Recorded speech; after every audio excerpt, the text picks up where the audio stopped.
Famous देव मामलेदार बँडवाल्या रमाभाऊले भेटायला रणित गोरले कसं काय रे बा?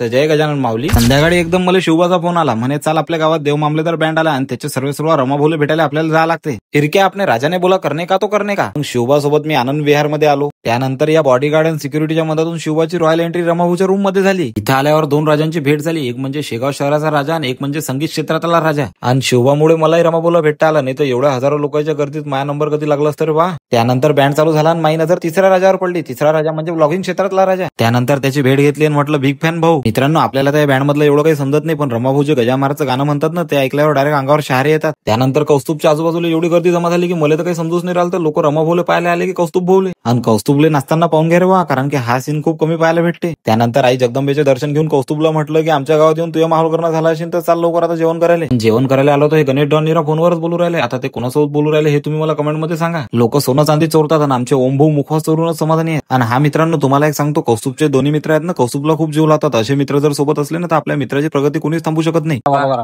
महाराजले तुम्ही लाईक करा, फॉलो करा, लवकर महाराजचे 500 करून टाका. जय श्री गजानन.